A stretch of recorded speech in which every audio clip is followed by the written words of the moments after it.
Hello everyone, welcome to our YouTube channel keep it simple. आज के video में हम डिस्कस करेंगे यस बैंक के सेकंड क्वार्टर के रिजल्ट के बारे में, जो कि कल डिक्लेयर किए गए और रिजल्ट काफी अच्छे रहे। और इवन इसके बाद आनंद महिंद्रा जी, जो कि महिंद्रा ग्रुप के चेयरमैन हैं, उन्होंने ट्वीट करके गवर्नमेंट और आरबीआई की प्रशंसा की। आप इनका ट्वीट यहाँ पे देख सकते हैं। और उसका रीजन ये है कि 2020 में एक बार ये लग रहा था कि ये बैंक शायद बंद हो जाएगा, वहां से इतनी जबरदस्त रिकवरी देखी गई और इस क्वार्टर में बैंक ने 225 करोड़ का प्रॉफिट जनरेट किया है। तो हम इस वीडियो में डिटेल में डिस्कस करेंगे इनके रिजल्ट के बारे में, और ये भी डिस्कस करेंगे कि क्या इनका शेयर हमें लेना चाहिए या इसको भी अवॉइड करना चाहिए। और आगे बढ़ने से पहले अगर आपने अभी तक चैनल को सब्सक्राइब नहीं किया तो प्लीज सब्सक्राइब करके हमें मोटिवेट कीजिए। तो सबसे पहले अगर बात की जाए कंपनी ओवरव्यू की, तो यस बैंक इतनी मुश्किलों में जाने के बाद भी आज भी भारत का seventh largest private sector bank है। बैंक को रीबिल्ड किया गया है 2021 में, नई मैनेजमेंट आई है और इवन कोविड और सब प्रॉब्लम्स के बाद भी उन्होंने काफी अच्छा किया है और हर पैरामीटर पे बैंक अच्छा कर रहा है। और नई मैनेजमेंट का जो फोकस है वो ग्रोथ और प्रॉफिटेबिलिटी पे है। और इसके अलावा देखा जाए तो इनकी 1072 ब्रांचेस हैं। डिजिटल प्रेजेंस में इनकी बहुत ज्यादा लीडरशिप है। जितनी भी मंथली यूपीआई ट्रांजैक्शंस होती हैं उसमें से 44% यानी कि लगभग 3 बिलियन ट्रांजैक्शन यस बैंक के द्वारा मैनेज की जाती हैं। इसके अलावा आधार एनेबल्ड जितने पेमेंट सिस्टम है उसमें 17% इनका शेयर है। एपीआई बैंकिंग में इनकी लीडरशिप है। ये अपनी ब्रांडिंग को इम्प्रूव कर रहे हैं। इसके अलावा अगर आप इनकी फाइनेंशियल्स भी देखेंगे, जैसे डिपॉजिट्स इनके इम्प्रूव हो रहे हैं, कासा रेशो इम्प्रूव हो रही है, जो कि हम आने वाले पेजेस में डिटेल में डिस्कस करेंगे। बट ओवरऑल बैंक काफी अच्छी रिकवरी की तरफ है। और ये होलसेल बैंकिंग यानी कि लार्ज कस्टमर्स को मैनेज करते हैं, स्मॉल एंड मीडियम एंटरप्राइजेस को लोन्स देते हैं और रिटेल बैंकिंग करते हैं। और अब बात की जाए अगर बैंक की जो ऑब्जेक्टिव है 2022 के, कि वहां पे कैसी प्रोग्रेस है, तो कासा रेशो में इनका टारगेट है कि कासा मतलब कि करंट अकाउंट और सेविंग अकाउंट से जो इनके ओवरऑल डिपॉजिट्स आते हैं, उसका इनका 2022 का टारगेट है कि 30% से ज्यादा होना चाहिए, जो कि 29.4% पे ये पहुंच चुके हैं, तो ऑन ट्रैक है। इसके अलावा ये अपना रिटेल पोर्टफोलियो बढ़ाना चाहते हैं। रिटेल और जो एमएसएमई का जो मिक्स है कॉर्पोरेट के साथ, उसमें ये 60% रिटेल और एमएसएमई लोन से अपना पोर्टफोलियो बिल्ड करना चाहते हैं और बाकी 40% कॉर्पोरेट लोन से। तो वहां पे भी इम्प्रूवमेंट देखी जा रही है। जो कि इस साल जब शुरू हुआ था तो 5149 था, वहां से बढ़ के 5446 हो गया है। और लग रहा है कि इस साल के एंड तक ये 6240 कर लेंगे, जो कि इनका टारगेट है। इसके अलावा जो एडवांसेस यानी कि लोन में भी इनके जो 15% से ज्यादा की ग्रोथ की उम्मीद है, वहां पे 4% की ग्रोथ सेकेंड क्वार्टर में देखी गई है। तो वहां पे भी मोमेंटम पिकअप हो रहा है, हालांकि इससे पहले नेगेटिव एडवांसेस ग्रोथ देखी जा रही थी। और इसके अलावा होलसेल बैंकिंग और रिटेल में भी ये ऑन ट्रैक हैं और मोमेंटम पिकअप कर रहे हैं। इसके अलावा जो इनकी सीडी रेशो है यानी क्रेडिट टू डिपॉजिट रेशो, वहां पे इनका लेस देन 100% का टारगेट था, जो कि इन्होंने ऑलरेडी अचीव कर लिया है, 97.8% पे हैं। इसके अलावा रिकवरीज में 5000 करोड़ का टारगेट है, वहां पे भी ये अच्छा कर रहे हैं। इवन कोविड की वजह से थोड़े से इनके रिस्ट्रक्चरिंग बढ़ गई थी, लेकिन ये 987 करोड़ रिकवरीज में और 969 करोड़ अपग्रेड्स में यानी कि कोविड से रिलेटेड रिकवरीज कर चुके हैं। तो ये ऑन ट्रैक है अपने टारगेट पे। और रिटर्न ऑन असेट्स में भी देखें तो ये 0.3% पे है और इनका टारगेट 1 to 1.5% है, तो इस पे भी लगता है कि ऑन ट्रैक है। तो बैंक अच्छी प्रोग्रेस कर रहा है और लग रहा है कि जो इनकी 2022 की गाइडेंस है उसको ये अचीव कर पाएगा। तो अब अगर बात की जाए इनके सेकंड क्वार्टर के फाइनेंशियल्स की, तो इनका सेकंड क्वार्टर का जो नेट प्रॉफिट है वो 225 करोड़ रहा। ये दिसंबर 2018 के बाद ये हाईएस्ट प्रॉफिट था एक क्वार्टर का जो इन्होंने अर्न किया। इसके अलावा जो इनके कोर ऑपरेटिंग प्रॉफिट है, वहां पे पिछले क्वार्टर के मुकाबले 38% का इंक्रीज देखा गया। हालांकि पिछले साल के मुकाबले वहां पे 45% की कमी देखी गई है, लेकिन पिछले साल में इनके कुछ मार्क टू मार्केट एडजस्टमेंट थे, कुछ गेन्स थे इनके सेल ऑफ इन्वेस्टमेंट से, यानी कि नॉन इंटरेस्ट इनकम इनकी पिछले साल ज्यादा थी। लेकिन अगर आप कोर इंटरेस्ट इनकम की बात करें तो वो पिछले साल से और पिछले क्वार्टर से दोनों से बढ़ी। इसके अलावा बैंक की जो नेट इंटरेस्ट इनकम है वो भी ओवरऑल पिछले क्वार्टर से बढ़ी है। और नेट इंटरेस्ट मार्जिन हालांकि 2.2% रहे, जो कि पिछले क्वार्टर से तो बेटर हैं लेकिन पिछले साल से कम हुए हैं। और उसका रीजन ये है कि जो इनके लोन्स हैं उस पे लगातार रेट्स कम हुए जा रहे हैं क्योंकि कंपटीशन बढ़ रहा है। तो जो यील्ड है जो लोन्स पे वो कम हो रही है। पिछले साल जो एवरेज 9.4% होती थी वो घट के 8% हो गई है। हालांकि अच्छी बात ये है कि इनकी जो डिपॉजिट कॉस्ट है वो 6.2% से घट के 5.1% हो गई है।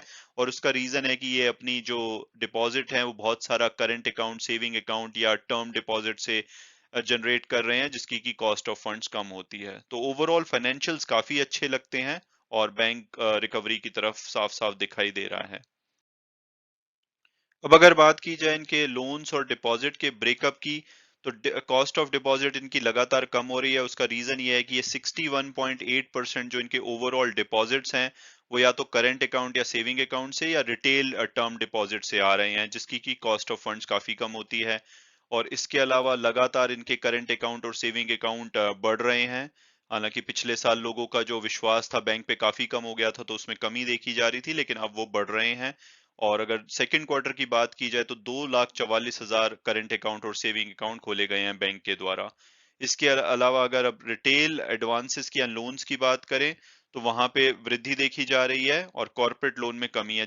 वही बैंक का टारगेट है, क्योंकि रिटेल लोन्स थोड़े से सेफ होते हैं। कॉर्पोरेट लोन्स में एक में भी डिफॉल्ट हो जाए तो वो बड़ा लॉस इनकर कर सकता है। लेकिन रिटेल लोन्स डाइवर्सिफाई होते हैं, ज्यादा लोगों को दिए जाते हैं, तो अगर कुछ उसमें नॉन परफॉर्मिंग भी निकले तो ओवरऑल बैंक को इतना प्रॉब्लम नहीं होती। तो इनका फोकस जो कि पहले कॉर्पोरेट बैंकिंग पे ज्यादा होता था, अब रिटेल बैंकिंग पे हो रहा है। और वो आप साफ देखेंगे कि वो लगातार रिटेल लोन्स इनके बढ़ रहे हैं।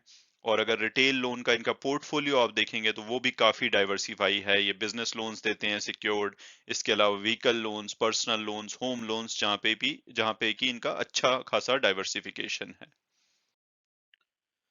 तो अब अगर बात की जाए एसेट क्वालिटी की, तो वहां पे भी इंप्रूवमेंट देखी जा रही है। बैंक के ग्रॉस एनपीए और नेट एनपीए पिछले क्वार्टर के कंपैरिजन में काफी कम हुए हैं।